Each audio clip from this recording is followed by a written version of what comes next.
Number 1. A few summers ago, just before the start of my junior year in college, I decided to take a trip to San Francisco. Since I attended my home state's flagship university, I really needed a brief change of scenery. I have always wanted to be in California, which was convenient as one of my friends was interning in San Francisco and offered to let me stay with her. All the details were worked out, and I was so excited to go. My friend was still interning while I visited, so she wasn't able to show me around, but I had a blast exploring on my own. I spent a majority of my time reading at different parks and taking pictures. She got off work at 5, so I would head back around to hang out with her. I always knew I was close to her house when I saw the construction. It was a huge project that required pedestrians to navigate through tunnels. I had been through them many times before, but on that particular day, someone ran up next to me right as I entered the dimly lit passage. He was a larger guy, wearing a white wife beater and blue jeans. I'm usually pretty friendly, but something felt off about him. We awkwardly exchanged hays before I quickened my pace, expecting him to just drift away. But he changed his pace to match mine and kept lingering. "What's your name?" he asked. "None of your business," I responded, without looking at him, hoping he'd get the hint. He didn't. "You're really pretty. You want to go to a party?" But before giving me time to even respond, he grabbed my arm. He was pulling me towards the end of the tunnel. I had no idea what awaited me there. His grip was so incredibly tight, and he was so much bigger than me. There was no way I could escape by strength alone. Despite being a very tiny person, I didn't have any pepper spray or self-defense skills. I had never felt so vulnerable in my life. My mind was trying to find a way to survive, but then I felt someone else pull on my other arm from behind. I thought it was all over, but I looked back and saw that it was a woman around my mom's age, dressed in business attire. Needless to say, I was confused. "Hey, it's really you! I haven't seen you in so long," she exclaimed as she transitioned into sprinting towards the way she came and pulled me with her. I let out a sigh of relief as I felt his grip loosen. I was ecstatic to exit that tunnel. When I looked back, he was gone. She told me she saw the guy go after me and knew that something was wrong. She walked the remaining block with me to my friend's place. I thanked her for everything, and we hugged before I hurried to tell my friend what had just happened. We never even got to exchange names, but I don't know what I would have done without her. It warms my heart to know that there are people out there who have the courage to help others. I recently moved to San Francisco with some pepper spray, and the construction at the site of the incident has been completed. Even so, I think of her every time I pass by. Number 2. I'm a 21-year-old female, and I live in an unincorporated community near a major city in the Northeast U.S. This happened about 6 months ago, coming home from work. I have an oddball job that has me traveling all over the place and has me out all hours of the night. Don't get me wrong, I do enjoy the job, but sometimes the places we go to are in less than desirable areas. The place I worked in that night was in the major city I mentioned. I was with my friend, who at the time was working with me. My parents picked us both up as my mom had a job interview the next day and wanted to get a good idea on where it was located. So we're coming down the street next to where the building is that my mom is looking for, and a car starts coming out of a side street. Where we were, if this guy actually would have pulled all the way out, this would have been an accident. So my dad honks at this car, to which this guy lays on his horn. They were clearly at fault, so I could sense that this was going to be one of those road rage deals. I've seen too many horror movies to not know what happens next. The driver rolls down her window, and we notice that there are 4 people in the car. 2 girls in the front, 2 guys in the back. They were probably all in their early 20s, so you know there's going to be some immaturity there. My dad rolls down his window as well and yells, "What's your problem?" The guy in the back, on my side, hollers right back. "What's your problem, man?" And I don't remember the entire conversation, but there were a lot of obscene and racist comments, and to be honest, I was horrified. My mom and I remained quiet, as we both hate confrontation, but my friend Riley, on the other hand, is the exact opposite of me. They're all screaming and yelling at this point, so the rest of this encounter is a bit hazy. My dad finally has enough and pulls off. As we're actually leaving the parking lot this time, the other car speeds past us and is honking furiously while flashing their lights. We get to the stoplight where we're about to make our turn. We're in the right lane and they're in the left. I turn around and see them doing a 180, and now they're heading our way. At this point, I knew they were following us. They stayed in the lane next to us for a minute. As we're coming up to the stoplight before the one that goes into my neighborhood, we yet again have another screaming match with them. The guy in the back calls my friend ugly, and I was about ready to hop out of my car and bash their windows in, but there were cars coming up behind us, and we were probably getting looks. This encounter was cut short, and we all hauled out of there. And now we're coming up to the light that goes into my neighborhood, and the car quickly gets behind us and continues to follow us through our neighborhood. And we were dropping Riley off before we headed home. Riley lives in the apartment complex that's across the street where I live, and it's a gated community, so you would either need a card to get in if you lived there, or you needed an address of the person you were visiting. I wasn't keen on taking chances, as I knew this was a major apartment complex in my community, so the people following us could very well have known someone that lived there. So I told the woman at the gate that we were being followed and to not let that car in if they tried to come through. She said she would keep an eye out, and then we were on our way. I kept insisting that the car would be there when we came out, waiting for us, but my dad, being as nonchalant as he could possibly be, thought my mom and I were fussing for no reason and refused to believe us.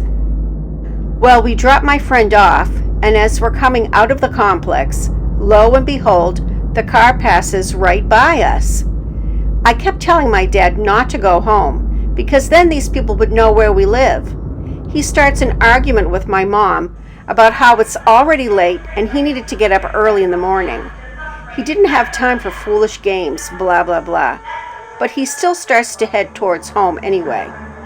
As we're going down the street, I spot the car going down the street right next to us, and as we turn on our street, they're following close behind and turn their headlights off. We go past our house. My mom and I are getting frantic, wondering how long this will continue for. Since their car turned their lights off, I couldn't see where they went, but then I noticed them pull over on a side street a ways back and just sat there for God knows how long.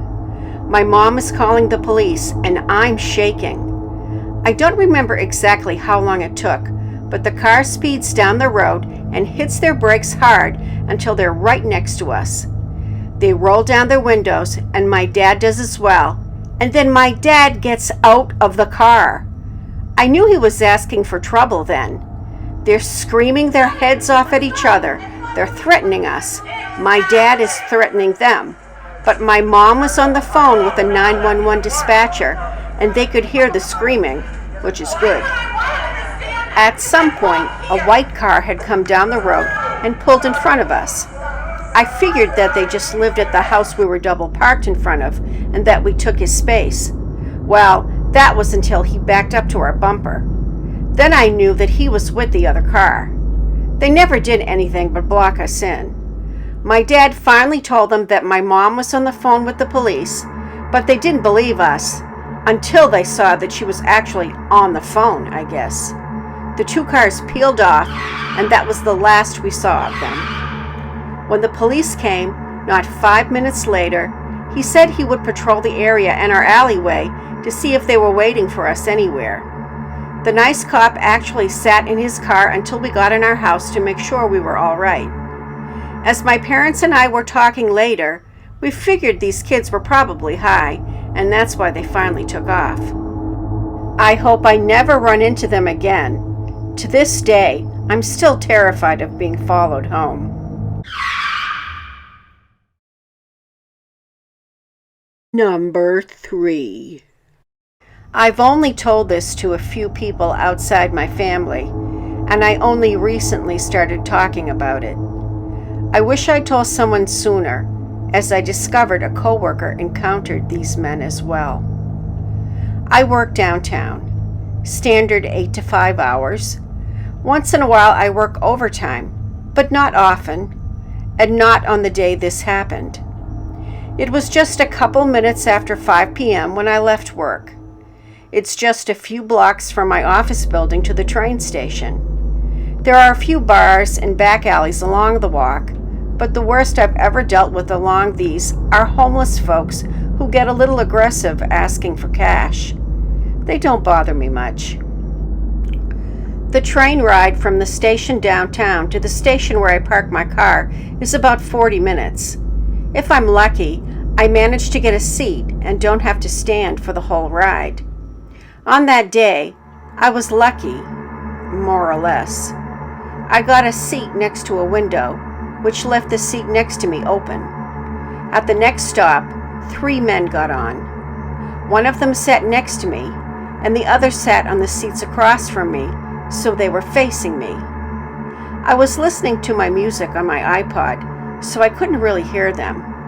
I did notice, however, that the guy sitting next to me was trying to move closer to me on the seat. He would move close enough that his leg was touching mine, so I'd scoot away and he'd move closer again. Eventually, I was pressed right against the window and had no doubt that he had more than a few inches of free space on his other side. I was wearing sunglasses and could surreptitiously glance at them. I'd noticed that they would occasionally say something and then all look at me. It was incredibly creepy and uncomfortable.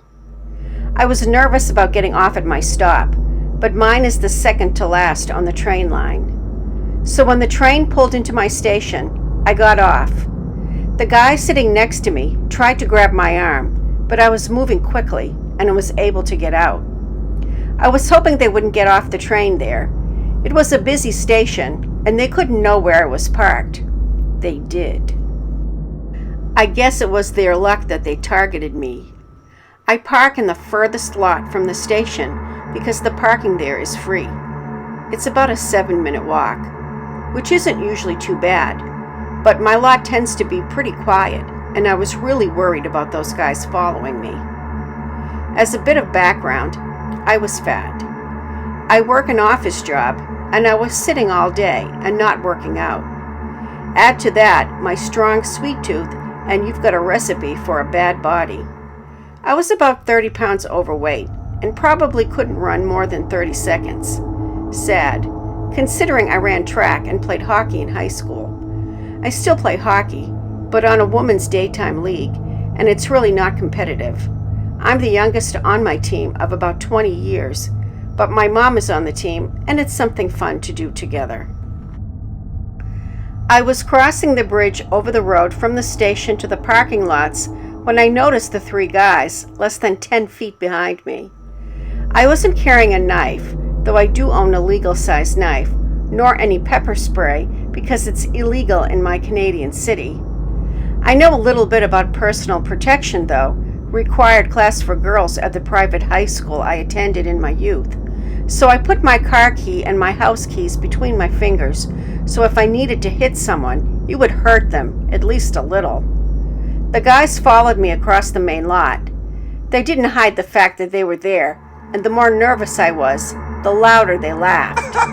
I managed to get across the road between the lots before they got to the road.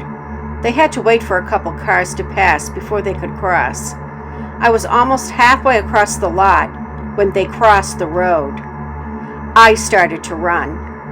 I could hear their feet pounding pavement behind me. I used my clicker to unlock my car when I got close. I wrenched the door open, so glad there was no one parked next to me. I had barely closed my door and slammed the lock when the guys reached my car. They were banging on my windows and yelling, jeering. I'd never been so afraid in my life. I was worried they'd break the windows and get in. There was a guy at the back banging on the back of my hatchback, so I couldn't reverse out of my spot without running him over. I should have, but I was afraid and not thinking. I was screaming, but no one was around to hear me. I didn't know what they wanted, but I knew it wasn't anything good. I wish I had the screamer my mom had given me for protection, but it needed a new battery, so I didn't bring it with me. That thought, the one about the screamer, made me realize I had something even better. When you're being assaulted, you're not supposed to scream for help. No one wants to help. You scream fire because everyone wants to watch the blaze. So I turned on my car alarm. It was incredibly loud in my car, so loud I thought I would go deaf, but it had the reaction I wanted. The guy started backing off. I saw people walking into the lot looking in the direction of my car. People could see what was going on. The guys took off back towards the train station. I drove home crying. The next night, I started working out. I have worked out almost every day since then. If those cars hadn't been in the road at that time, if I'd run just a little slower, if I'd been too slow clicking the lock, it all could have ended so much differently. I've lost 20 pounds since then, and I've gained a great deal of muscle. I quit my job. I've had anxiety issues for years, and this encounter made it so much worse. I never want to feel that powerless again. Number 4. The past 44 years have been periods of normalcy, punctuated by explosions of strange, scary, funny, heartwarming, heartbreaking, and/or outrageous events.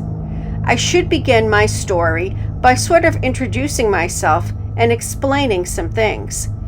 I am the only child of a divorced mother who'd had the good sense and support to pick us up and walk away from an abusive drunk. I have always been petite in height and spent a good deal of my life underweight, to the point Mom's coworkers asked constantly if I had an eating disorder, which I didn't. At the age of 15, I had begun to get very sick on a regular basis, and my doctor didn't seem particularly interested in finding out what the problem was. Who prescribes sinus medication for severe abdominal pain and nausea? Trouble was, I was still on my mom's insurance from work, and it was a rather drawn-out process to change primary care doctors at the time. While we were fighting that battle, I began to lose weight, had frequent bouts of terrible stomach pain that kept me up at night, and was just generally miserable. I dropped from my constant weight of 108 pounds to around 90 pounds and was barely over 5 feet tall. The only thing that kept me sane on these nights was getting into a good book. As summer break had just begun, at least I didn't have to worry about getting up for school. We were still living in the home my parents had bought before I was born, but it was now just me and my mom. The neighborhood was in a slow decline from one where me and the couple other kids on the block felt safe running around until nearly bedtime, to one you didn't really want to bring trash out after dark. There was a notorious apartment complex within walking distance where gunfire could be heard on a nightly basis. It was made up of multiple buildings that were situated on both sides of a major roadway. It was filled with drug dealers, users, and just scary people in general. I had attended middle school just a block from said complex and lived in fear of the violence spreading onto our street. As my story will show, this fear was entirely justified. Mom refused to even drive past it in the daytime, much less at night, after an especially frightening experience. Returning home from running errands one day, our normal route was partially underwater after a really heavy thunderstorm, so she'd reluctantly taken the next main road, which was where the scary complex was located. I suppose we had assumed it would be okay, since this was mid-afternoon. We were about halfway past when gunfire erupted from both sides of the street, bullets whizzing over our car as my mom floored it. As we had quite a few friends within our city police force who worked our district, we got the full story pretty quickly. Rival drug dealers, one on each side of the thruway, in unoccupied second-floor units, chose that moment to have a gun battle over turf. The police found only one because he'd been wounded in the leg and hadn't been able to escape down the stairs in time. We never drove that way again. Now, on to the night my story takes place. Once again, I was wide awake thanks to the stomach pain and nausea, so I was up reading a book by my favorite author, Robert B. Parker, sipping iced tea to prevent dehydration, and listening for any of our friends on our handheld police scanner. Normally, I'd also have my clock radio playing as well to drown out the expected gunfire. For some strange reason, I didn't on this night. It was nearing 2 a.m. when I had a feeling of dread wash over me. There was a voice in my head telling me that I had to turn off my lamp and to be very quiet. Not knowing why, I turned off the lamp as well as the scanner and slid off my squeaky metal daybed. My heart sounded like a jackhammer in my ears, and I could feel sweat pop out all over my body. My bedroom was at the back corner of the house. My bed was situated in the corner of the room, pushed flush against both walls, with both windows side by side on the back wall. Above my bed table was a single window on the side wall. All 3 were covered by mini blinds. Just outside, the side window was about 5 feet of our side yard, then a shallow drainage ditch before our neighbor's much larger side yard, where he parked the truck for his tire business, as well as various family vehicles. Due to a number of really tall pine trees in his yard, our little bit of property on that side was mostly dirt, as there was not enough light for grass to grow. In the dead silence, I can hear my mom's faint snoring sound from across the hall. Then it's drowned out by the sound of feet shuffling through the thick layer of fallen and dried pine needles. I shift around on my knees when I realize the slats of the mini blinds on the side window have an opening just big enough for me to see if I'm in the right position. I stare, almost afraid to blink, and I finally see when the neighbor's security light pops on without warning. It did this randomly throughout the night, but these guys clearly didn't know that. One let out a loud curse and spun toward the light, which put his back to me. It's 2 dudes dressed in knee-length or longer coats and black or dark-colored pants. Between them is a shorter third guy dressed in much lighter-colored clothes, maybe a green t-shirt or tank top, and baggy shorts. At this point, though, I could only see from mid-chest up on the 2 dark-dressed guys and shoulders on the middle guy, which meant they were pretty dang tall. The duo were easily over 6 foot tall. I can now hear the smaller guy's voice, though I couldn't really make out what he was saying, clearly thanks to the closed window and my hammering heartbeat.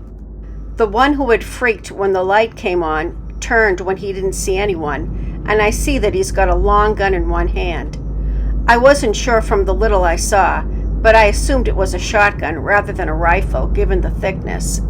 I now realize it was probably an over, under, or double-barrel shotgun, but I was less familiar with guns back then. It dawned on me that I needed to be on the phone with 911 instead of just sitting here like a bump on a log. Reaching for the cordless phone on the bed table in the dark room, though, I managed to tip over the scanner. It proceeds to make what sounded like a thunderous noise as it bounced twice on the tabletop, then thudded onto the floor. Shotgun dude whips the gun back up, aiming into my window. I nearly decorate the room with the recently consumed iced tea when I realize this dude is fully willing to shoot into an occupied home to cover his tracks. I froze like a deer in headlights. I didn't even breathe. And what seemed like a lifetime, the other dark-dressed dude starts barking something, and Shotgun Dude lowers the gun. The whole time, Shorts Guy is still whimpering and pleading. I was pretty sure they didn't live on our street. The duo continue basically dragging Shorts Guy along and head across my rather deep backyard where our back door light now helps me see a bit better. At the property line of our backyard, there's an even more shallow drainage ditch. The city was too cheap to keep it maintained, so it was nearly flat. Then there was a single scattered row of trees before you got to the backyard of an abandoned house that backed up to our yard. I realized that it was probably their destination. So I feel around on the floor, find the phone, then ease onto my bed so I can give 911 operator a play-by-play of what is going on. I'm peering through the mini blinds, watching this poor guy be dragged along like an unruly child, and both trench coat guys are brandishing guns now. The second dude had a chrome-plated handgun of some kind, and it would occasionally glint in the light from our security light. I'm telling the lady operator everything that is going on, and I can hear lots of typing on her end, and stupid questions, like if I saw a car, and was I sure that I didn't know them. Sure, lady, they drove into my backyard first, and I forgot to mention that Tom, Dick, and Harry here live next door and have happy little cookouts for the whole neighborhood. I'm nearly losing my mind at this operator who seems to be doing her impersonation of Jessica Fletcher on Opposite Day when I almost scream. Handgun guy fired 2 shots into poor Shorts Guy, who falls into the overgrown grass just beyond the trees. I'm not ashamed to say that I may have peed a little. Task complete, gun guys head back into my yard, strolling along without a care in the world. They reverse their earlier trip up the side of my house. I'm racing through said house like a crazy person, wanting to see which way they are going so I can tell Miss Moron. Only I don't have to tell her. One of our friends had heard our address broadcast with the call, and there were at least 4 cruisers in the street in front of our house. Gun dudes strolled right into them. I became an instant believer in karma at that moment. They are barely in custody when I throw my front door open and dash out in my PJs like the idiot I am. No slippers or anything. It's a wonder I didn't get myself shot. I'm screaming about the Shorts Guy, and a couple officers take off and run as more units are arriving. The gun dudes are giving me a look that could have turned ice to boiling water in an instant while being stuffed into cruisers. An ambulance is called, and neighbors are starting to pour out of their homes thanks to all the commotion. The ambulance has not only already arrived, but the Shorts Guy is already being loaded in when my mom finally blunders out of our front door, wanting to know what's going on.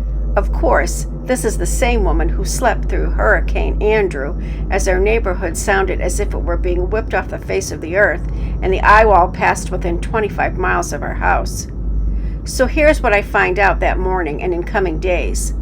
The gun dudes were drug dealers from the previously mentioned apartment complex. They heard that a guy living somewhere between the complex and my street had started dealing. They decided to abduct and kill him to send a message to anyone selling on their turf. Only they went to the wrong house. The guy they took was a janitor and had nothing to do with selling drugs. He'd been shot in the knee and abdomen and was bleeding out pretty quickly, but survived his wounds. If I hadn't been awake, who knows if the Shorts Guy would have been found in time. Gun dudes ended in Angola, though I have no idea how much time they got. To this day, I call 911 when I hear gunfire nearby because of that night. Given the fact that I didn't live in the nicest of neighborhoods in our city, it didn't even make the paper. Nothing on the news stations, nothing in the crime blotter. It kind of makes me realize just how little our area meant to local media. We meant nothing to them, until a kid was killed during school hours at my school the following year. Even then, the media didn't hang around long. I think it was discussed for about a week or so. It's kind of scary and sad to realize you could be killed in your sleep and no one, aside from family and friends, would even know. So I really hope the bumbling, drug-dealing, and gun-toting scumbags are still in prison. Probably not, though, so I'm really glad I don't live in that city anymore. CreepyMina here of the WorstNightmare channel. I hope you enjoyed those 4 stories of women being chased or witnessing someone being chased. Today, if I can make it, I hope I get this video up before midnight. I have a lot of editing to go. Today is WorstNightmare's 1st anniversary, September 10th. So I want to thank all of you for listening, all my subscribers, and I want to thank all the original posters and these subscribers who have sent submissions in, because you're keeping the channel going and it's much appreciated. So, you know the drill. Give me a thumbs up, make a comment below, share on your favorite social networking platform. Please subscribe if you haven't already, and always remember to stay safe.